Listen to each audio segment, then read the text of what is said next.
Namo Shakyamuni Buddha. Before I go ahead and get started in the Dharma talk, please join me in invoking our teacher's name 3 times.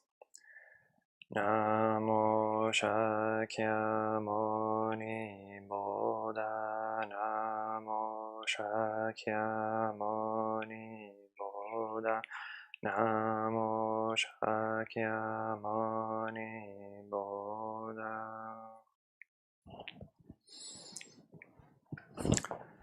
Welcome everyone that is joining us online and later watching.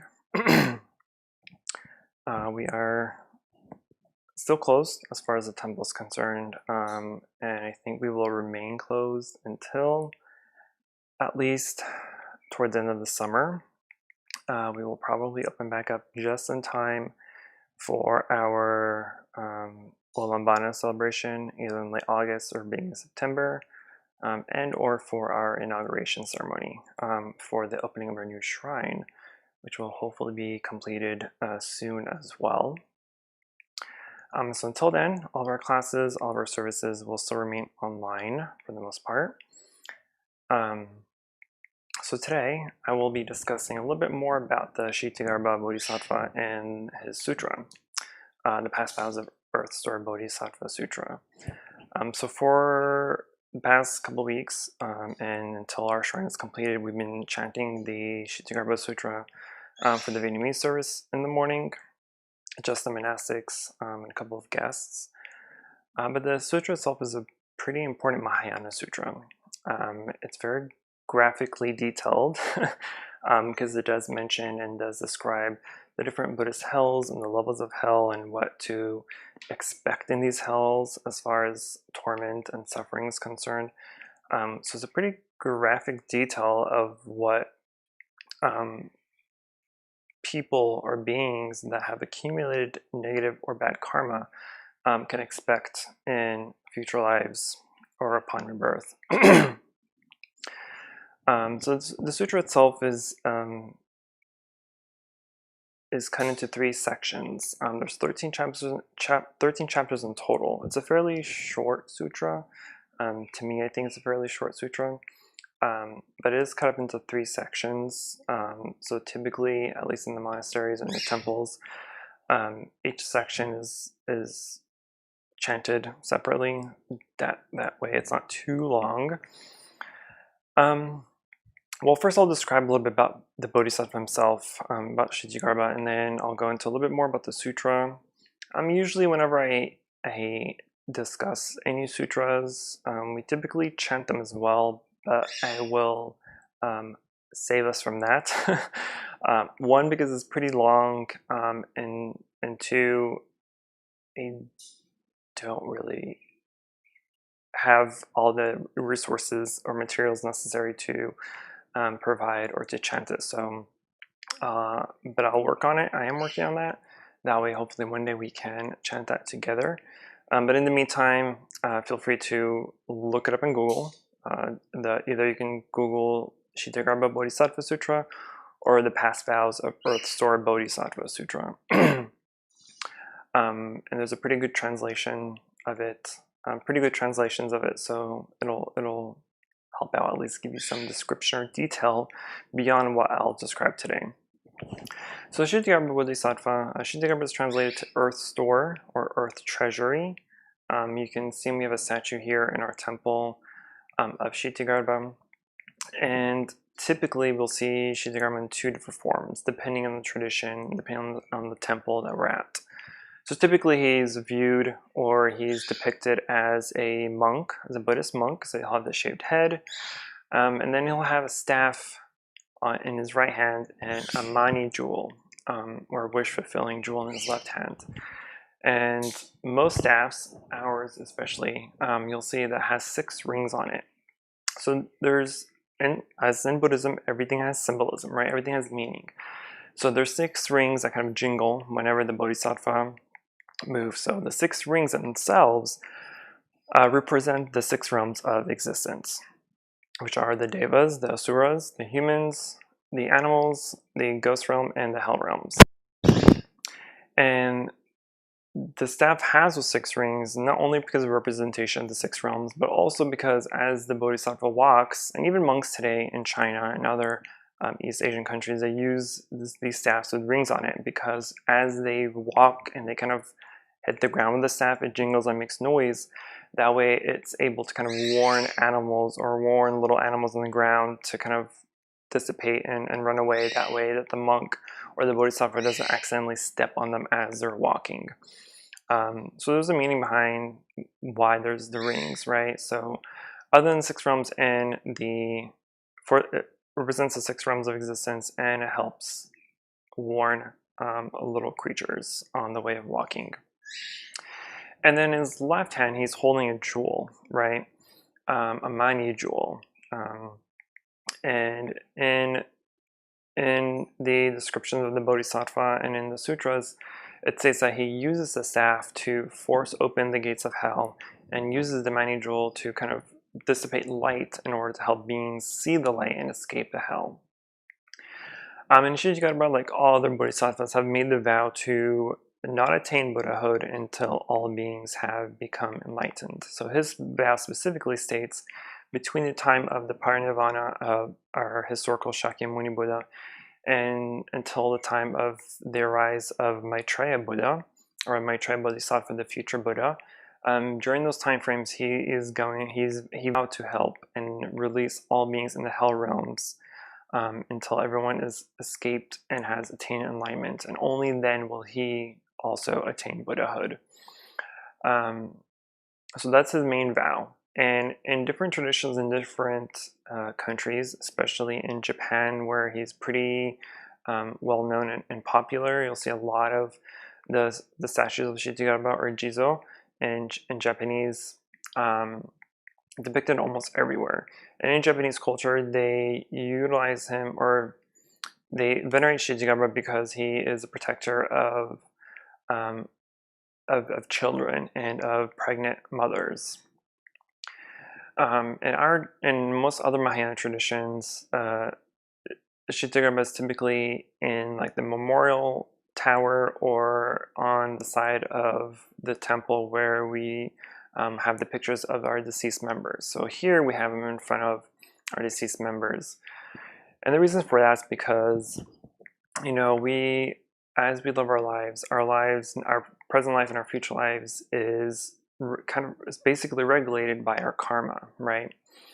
And so just because maybe in this life we have a pretty good lifestyle, we have, all the necessities or whatever, just because in this life is good does not necessarily mean our next life is good, right? It just means that in our past lives we've done enough good where we were able to be born in this life and have all the goodness that is able to be provided to us. But unless you continue generating good karma and doing good deeds, then in your future lives we may not be reborn as human, right? Or if we are reborn as human, we'll be reborn, in a third world country, or in just in a poor environment or poor family where it's always struggling, always suffering. So if that's the case, we use Ksitigarbha and we chant the sutra and we kind of venerate the Bodhisattva, because upon death we do the chanting and we do all the things we should be doing or could be doing for the deceased, and we're basically helping them accumulate and generate merit, right? Because in Buddhist cosmology or terminology, once the deceased person has died, they have 49 days before they may become reborn, right? So if you're a really good person, if you have really good karma and good merits and lots of virtues, and once you're dead, you can be, automatically be born in another life, right? Upon the second of death. Or depending on your deeds, depending on your karma and your virtue, it may take a little bit longer, right? So it may take a few hours, a few minutes, a few days, up until 49 days. So within those 49 days, typically whenever we are praying for the dead or chanting for the dead, the chants we're doing, the services that we're doing for them is basically not only helping the living accumulate and generate karma and merit, and kind of remind them to do the good deeds and to practice while they're still alive, but also to help generate this merit for the deceased. That way we can transfer the merit to the deceased and help them escape any lower realm birth or rebirth. So in the Ksitigarbha Sutra, the first few chapters describes how Ksitigarbha became a Bodhisattva. And so in many lives ago, Ksitigarbha was a maiden of a Brahmin family, so a pretty wealthy family. But her mother at the time was not Buddhist in a way. She would slander the three jewels. She would not do good deeds for the temples or for the monks, mostly slandering. So upon her death, the maiden, then yet to be Ksitigarbha, was so distressed about that, right? She was so worried of where her mother may have been reborn. So she went to the temple and visited the Buddha of her time, and prayed and meditated consecutively for many days until she received a vision from the Buddha saying that if you want to see where your mother is, to go back home and meditate upon my name, and then you'll be transferred to where your mother is. So during this whole time, she was also giving offerings to the temple, to the monks, and to the Buddha, right? She was accumulating all this good karma and merit. So by the time she went back home and meditated on the Buddha's name, she was transferred or transformed into the realm of hell, right? So upon getting there, they're like the hell guards, right? So the guards was asking her, "Maiden, what are you doing here? You don't belong here." And she was saying, "I'm here to see my mother." And the guard told her that because of her meritorious acts and generosity and all the offerings that she did and the merit that she accumulated and transferred to her mother, that she was able to use that merit that she transferred to relieve her mother out of the hell realm, and she was reborn then in the heavens. So she was happy about that, but she also saw all the other beings in hell that were suffering. So at that time, that's when she made the resolve and made the vow that she will not attain Buddhahood or enlightenment until all the beings in hell were released and born in better lives and attained enlightenment. So that's the story of how she became Ksitigarbha, how Ksitigarbha became a Bodhisattva. And as we read the sutra, and it gets a little bit more detailed about the description of how the Bodhisattva came. It gives a lot of detailed descriptions and imagery, graphic imagery about the different hells and Buddhist hells. But also gives instructions of what we can do for the living and for the dead as well, as far as creating good deeds and doing good deeds, and how to transfer those merits to the living and to the dead. So it doesn't just describe the hells, right? It doesn't tell you, hey, if you're a bad person, this is what's going to happen to you in these hells, but it also tells you how to avoid those sufferings and how to avoid not being born in the hells, and how to accumulate and generate good merit and doing good deeds. And by doing that, we can avoid those torments and those sufferings in the hells. So it's a pretty tough read when you're reading it for the first couple times, only because it's almost really dramatic in a way, right? It's dramatic in the sense that it gives pretty detailed descriptions of what's going on in these hells. Some of the imagery is describing, being boiled in hot water or hot oil, and having your limbs cut off by, flattened knives and machetes, and being pierced in your eyeballs by needles, and in your head and your ears.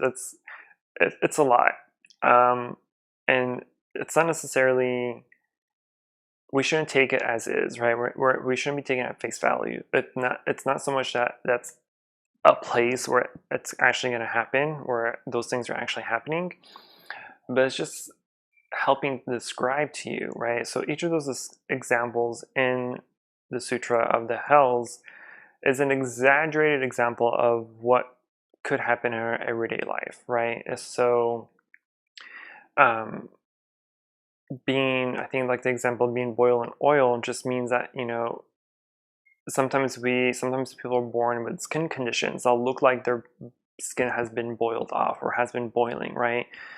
Um, and and some of the other examples in there, just it's relating to real life situations, but just in an exaggerated point of view, only to kind of help um, help the story of the sutra kind of penetrate in your mind and remind you that you don't want to do bad deeds, that you don't want to accumulate or generate bad karma, because we can be reborn in life where we may be, deformed in some way, shape, or form. So it's a hard read, but it's a very important and very good sutra to at least read a few times, and maybe even chant if you're able to. But nowadays, I think a lot of, at least we are chanting it for many reasons. We're chanting it, one, for the merit to be generated and transferred to everyone that's now suffering, which is a lot, unfortunately, and also because we are generating the merit to complete our shrine as well, our new shrine. But as I was reading it and reading all the descriptions of the sufferings and the aches and pains that these beings are going through, I've kind of brought it back to what's going on in the world now, which is very chaotic and very heartbreaking, and saddening.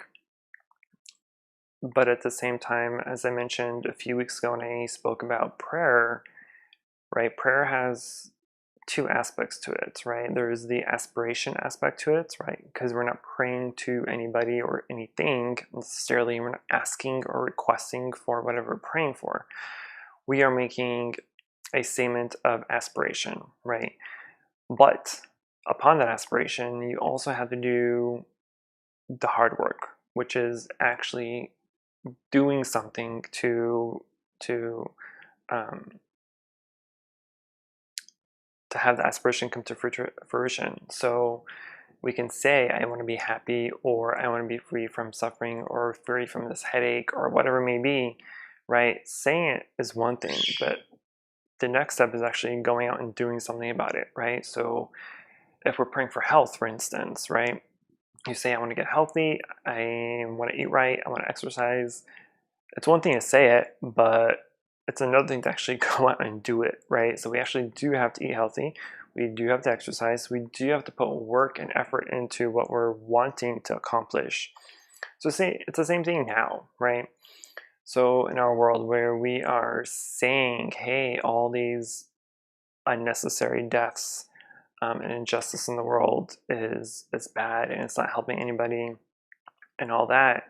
So it's one thing to say that, but we also have to ensure that we are also actively doing something about it. Not necessarily how can I put this nicely? Not necessarily in dramatic forms of protests or riots, right? We can do protests peacefully, but there's also other ways, right? There's also other ways to raise your voice. So you can raise your voice, now social media it's kind of the place to be. So we can raise our voices on social media. We can help extend those voices to other people who are afraid or maybe afraid to voice their opinion as well. And what we're trying to do is basically just create this giant domino and create a giant domino effect, by being good, by being compassionate, by being loving and treating everyone equally, and and just being able to do something by also helping other people do something as well. And I say that, and I keep repeating, it doesn't necessarily have to be out doing protests or riots, right? If you want to protest peacefully, please do. But what we can also do is just raise your voice. Be the person that's going to be able to help others, right? There's a lot of organizations right now that need help. There's a lot of nonprofits that we can either donate to or volunteer our time to, right? There's a lot of places now suffering, especially the food banks. The food banks, at least here in San Antonio, are struggling to feed all the families that come in because they have thousands and thousands and thousands of family going daily. And just on a regular basis, even before the pandemic, even before COVID, they would serve thousands of families a day. And now that so many people are out of work and don't have the money to go buy groceries, now even more people are going to the food banks.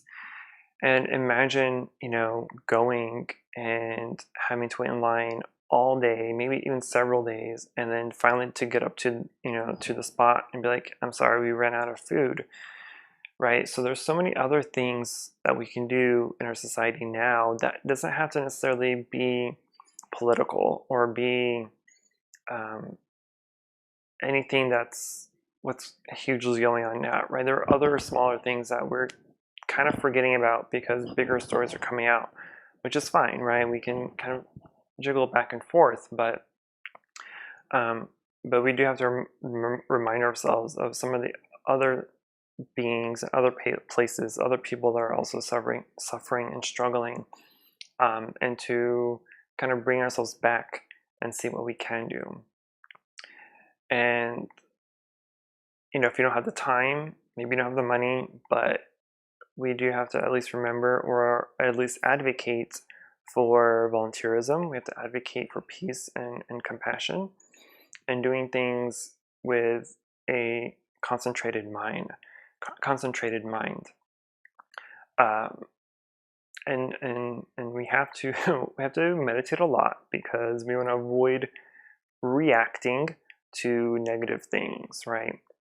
We want to avoid giving into the hatred and into the ignorance that's going on. A lot of people that are kind of shoving their opinions to others, and what they're really trying to do is just hear the other person say the other person's opinion, right, versus their own opinion. Because if it's a different opinion, then they're going to start attacking and start, just disagreeing and causing this huge headache. So we have to be mindful of our thoughts first of all, right? Because everything starts as a thought and then goes into speech and then goes to action. And a lot of people who are really angry or upset is because they're allowing their emotions to take over versus kind of sitting and being mindful of what's going on. Because yes, what's going on is distressing. It's heartbreaking and just it's causing a lot of anger for good reason. But we have to be able to control that anger in a positive way. I don't know how else to put it. But I say that because we don't want to react to the anger itself, right? What is happening now is we're reacting to the feeling of anger that we're having, not necessarily to the action of what's going on, but we're reacting to our own emotions, not to the actual situations. And that's what we should not be doing, right? We want to react and we want to generate correct thinking because of the situation, but we can only do that if we're being mindful and if we're kind of sitting back a little bit and meditating and just kind of listen and feel what's going on and not reacting right away, and definitely not reacting with negativity. Okay, as usual, I probably went off topic probably like 500 times. So that is a sutra. of Ksitigarbha, or the Past Vows of Earth Store Bodhisattva Sutra. I do recommend everyone to Google it, find it, and read it. It's 14 chapters, but it's fairly short compared to a lot of the other popular and bigger Mahayana sutras. But you can at least skim through it just to kind of see some of the descriptions in there, kind of see some of the imagery that I was trying to probably poorly explain. But it is a pretty amazing sutra. And especially nowadays, we should always bring to mind Ksitigarbha Bodhisattva.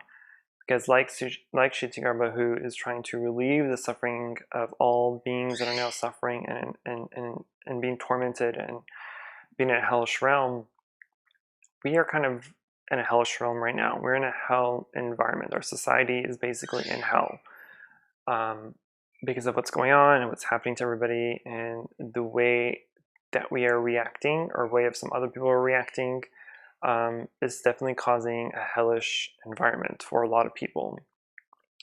So we are all now, maybe not everybody, but a lot of people are now suffering in a hell realm. So we want to aspire to be like Ksitigarbha Bodhisattva and release them from their hell. But we can only do that with positivity and with love and compassion. And so we just have to, when we bring Ksitigarbha to mind, we want to also bring to mind the aspiration to be compassionate, to see the equity and equanimity in the world, and try to do things and react to things peacefully. Because obviously we see, right, it all starts with one person. It can only start with one person. So all the destruction, all the rioting, there's a source to them, right? There's a source, either a person or a group of people. But imagine if that person or that group of people didn't start it, right? Then the destruction would have never happened in the first place. Or maybe not as big or whatever, right? But there's always a source of something. And that source is now, unfortunately, deterred by ignorance and hatred and just anger. And that was their immediate reaction. And instead of sitting down and calming themselves and thinking logically through it, they've hung onto that anger and used that as fuel, which clearly destroyed a lot of things. So I will stop there because I've probably spoken way too much. So if you have any questions for me about either the talk or any of my previous talks, feel free to write them in the comments, or you can email them to us, to the temple, and I will try to respond to you as I can. So now we will move on to our regular chanting service, just our general service. So if you have your books, please join me in the chanting. You can also download the general service chants from our website. So you can go to BuddhistTempleSA.org, go to our services tab, and then somewhere next to the English service time, there should be a link there for you to be able to download the chants for our general service.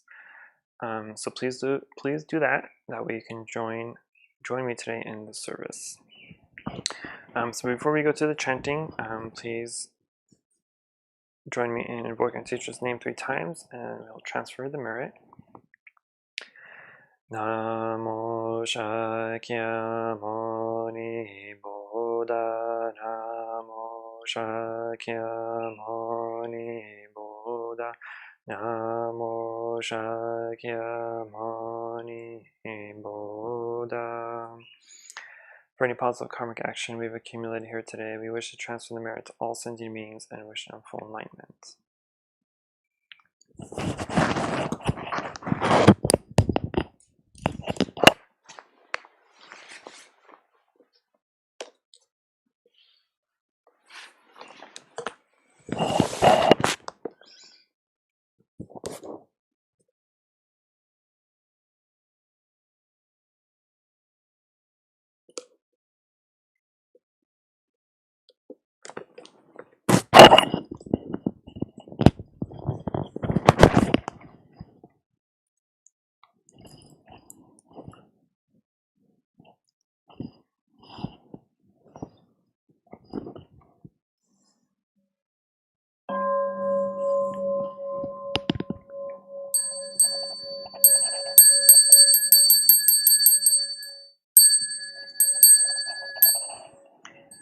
body, speech, and mind in perfect oneness. I send my heart along with the sound of the bell. May the hearers awake from forgetfulness and transcend all anxiety and sorrow. Listen, this wonderful sound brings me back to my true home. In gratitude we offer this incense to all Buddhas and Bodhisattvas throughout space, and may it be fragrant as earth herself, reflecting our careful efforts, our wholehearted mindful, and the fruit of understanding slowly ripening.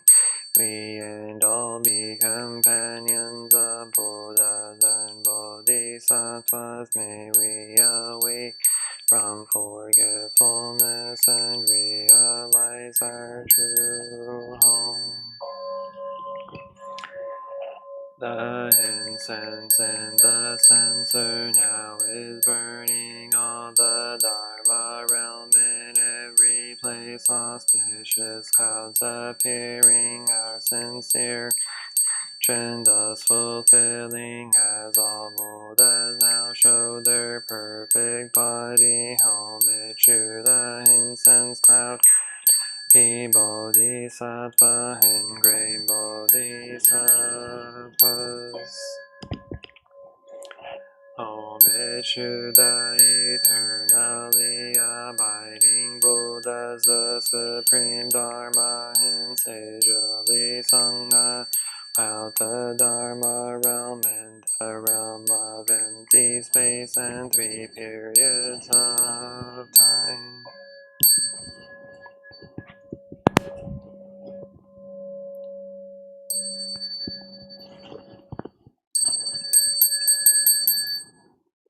Homage to the fundamental teacher Shakyamuni Buddha, Maitreya, honored future Buddha, Manjushri, great wisdom Bodhisattva, universe, great conduct Bodhisattva, all Dharma guarding Deva Bodhisattva, and the magic mountain assembly of Buddhas and Bodhisattvas.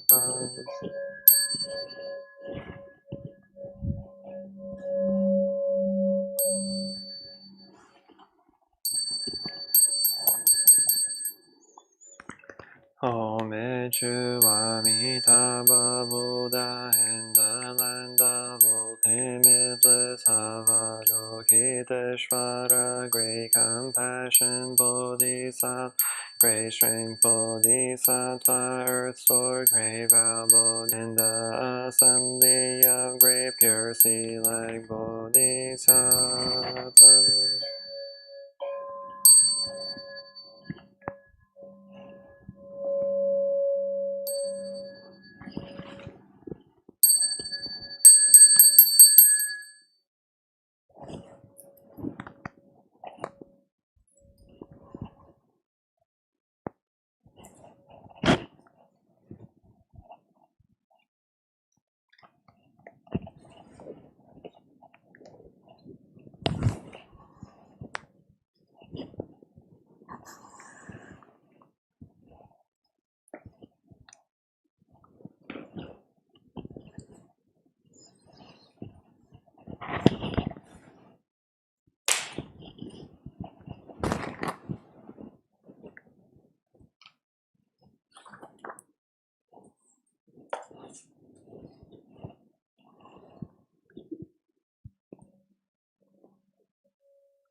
Great compassion runs over the 1,000 hands and 1,000 eyes on runs like this.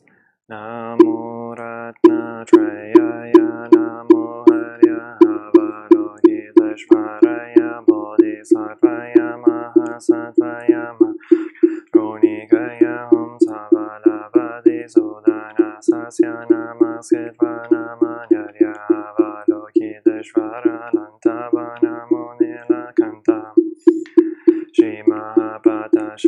sarvadata shubhamashiyam sarva sarva namo vastava namo bhagama bhadedu dharyata omavaloka kalati shiri maha bodhisattva savo savo mara mara mashi mashi hridayo guru guru gamyan doro doro pashyati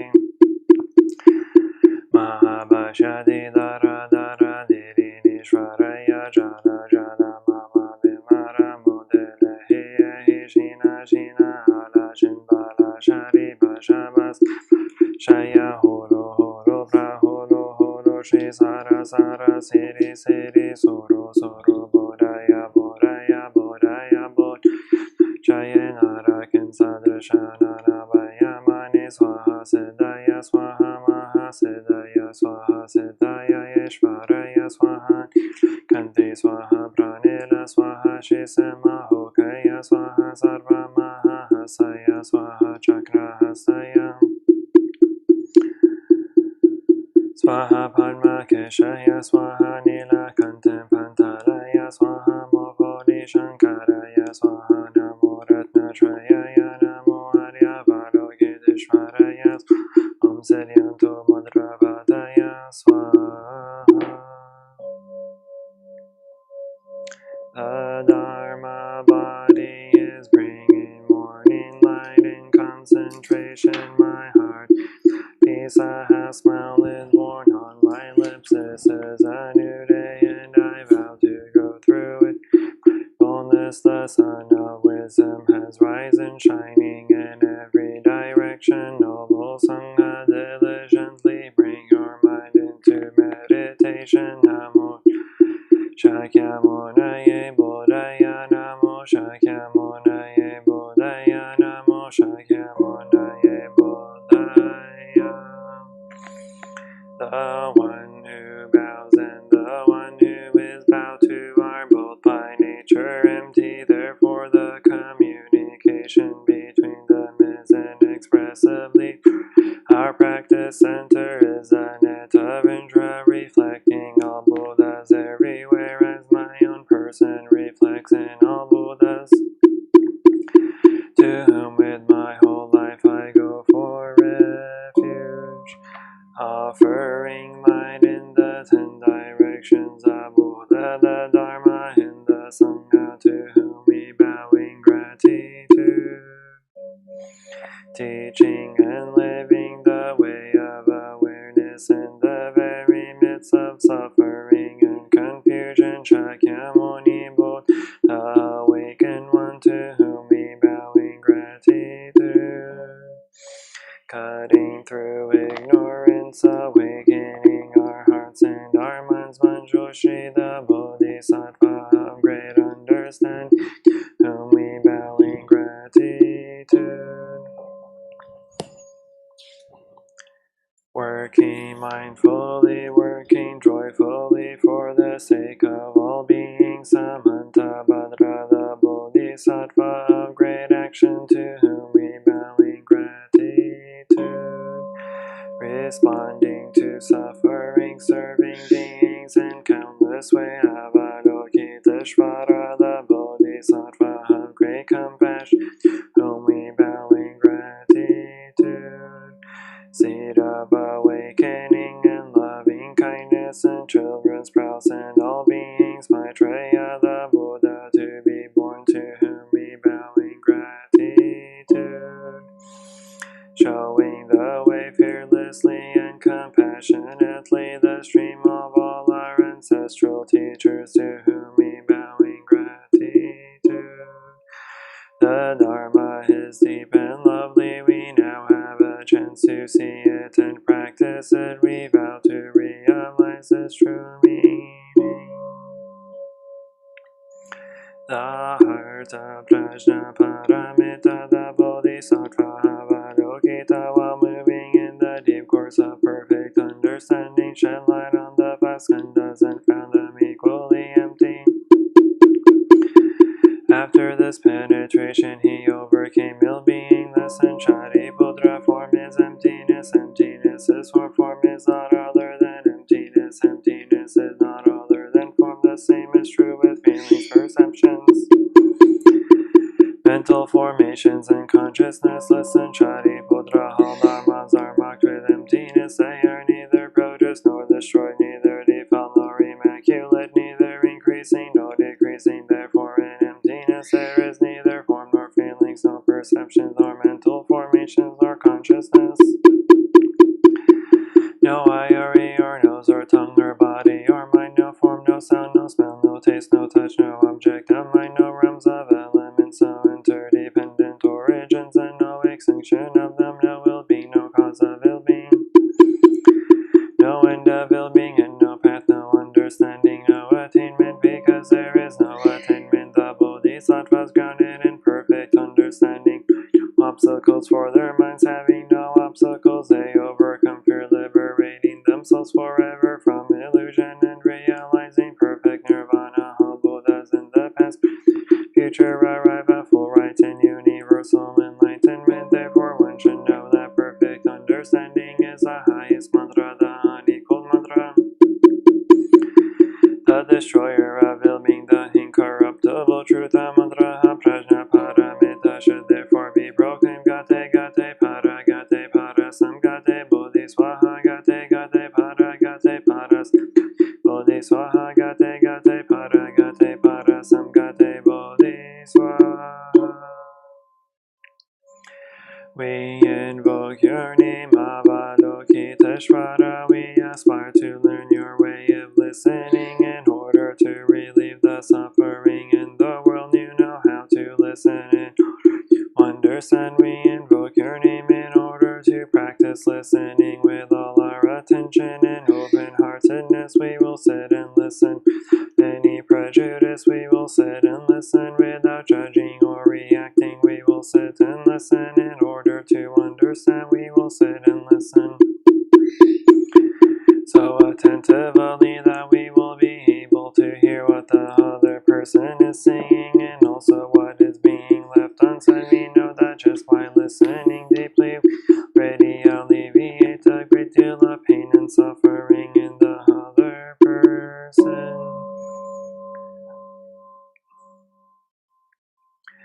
We invoke your name, Manjushri. We aspire to learn your way, which is to be still and to look deeply into the heart of things.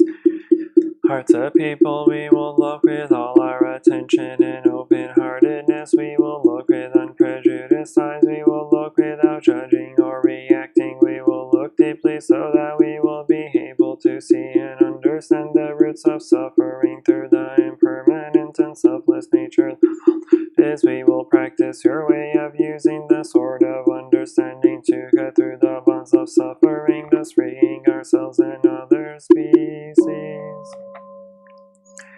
We invoke your name, Samanta Bhadra. We aspire to practice your vow with the act with the eyes and heart of compassion to bring joy to one person in the morning and to ease the pain of one person in the afternoon. We know that the happiness of others is our own happiness, and we aspire to practice joy on the path of service. We know that every word, every look, every action, and every smile can bring happiness to others. We know that if we practice wholeheartedly, we ourselves may become an inexhaustible source of peace and joy for our loved ones and for all species. We invoke your name, Ksitigarbha. We aspire to learn your way of being present where there is darkness, suffering, oppression, and despair, so we can bring light, hope, relief, and liberation to those places. We are determined not to forget about or abandon those in desperate situations. We will do our best to establish contact with those who cannot find a way out of their suffering, those whose cries for help, justice, equality, and human rights are not being heard. We know that help can be found in many places on earth. We will do our best not to contribute to creating more hells on earth and to help transform the hells that already exist. We will practice in order to realize the qualities of perseverance and stability, so that like the earth we can always be supportive and faithful to those in need.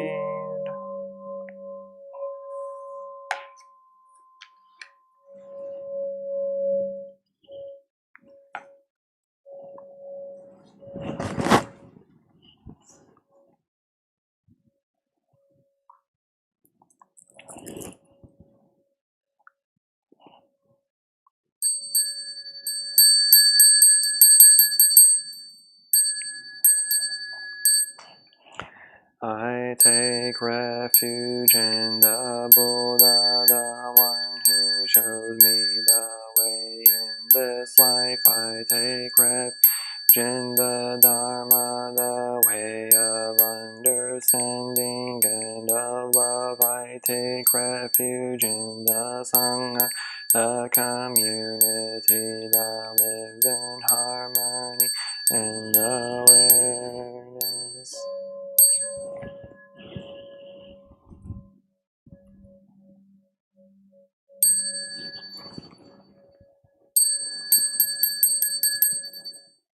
Dwelling in the refuge of Buddha, I clearly see the path of light and beauty. And though dwelling in the refuge of Dharma, I learn to open many doors on the path of transformation. Dwelling in the refuge of Sangha, shining light that supports me, keeping my is free of obstruction.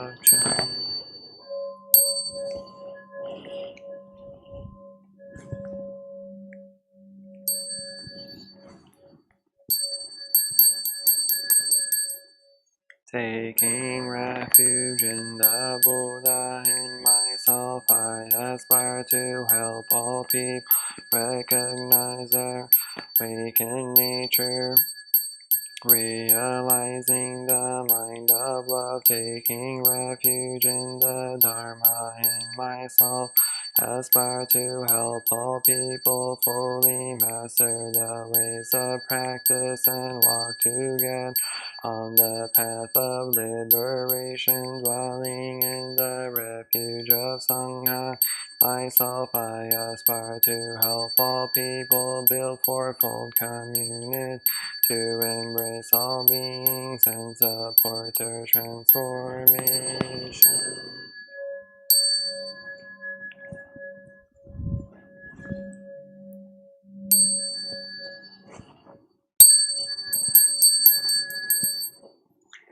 Reciting the sutras, practicing the way of awareness gives rise to the benefits without limits. We vow to share the fruits with all beings, to offer tribute to parents, teachers, friends, and numerous beings who give guidance and support along the path.